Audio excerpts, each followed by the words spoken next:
मध्य प्रदेश के किसी भी मुख्यमंत्री की एक सबसे बड़ी उपलब्धि होती है कि विपक्ष के नेताओं की सहानुभूति अर्जित कर लेना।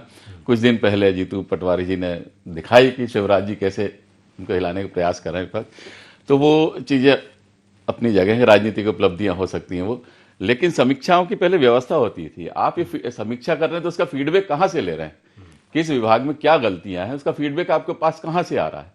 आजकल हर विभाग में एक सोशल मीडिया कंपनियां की एंट्री हो गई है। मतलब प्रचार में, इवेंट में ज्यादा विश्वास है, काम में कम है।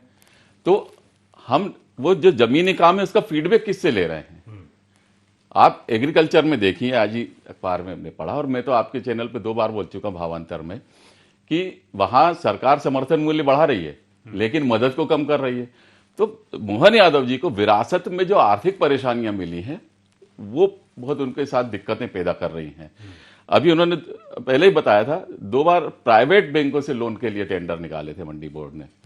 तो एग्रीकल्चर की आप स्थितियां समझ सकते हैं कि सरकार समर्थन मूल्य बढ़ा रही है केंद्र सरकार, लेकिन मदद उसने अपनी कम कर दी है।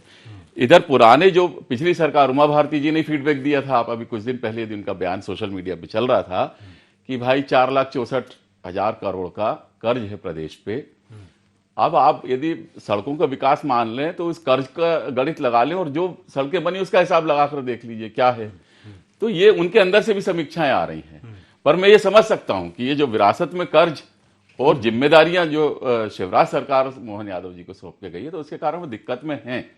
पर अब यदि वो कुछ जैसे बाल अपराध में, यदि अपराधों में जाए, शीर्ष पे थे तो उन्होंने कुछ उपाय चालू किए हैं, तो उपाय करते दिख रहे हैं। तो 2 साल भाजपा सरकार के लिए इतने साल बहुत बड़ा कार्यकाल है, लेकिन उसमें जो हालात हैं मोहन यादव जी की यदि अलग से अपन समीक्षा करें तो उनके लिए भी समय कम।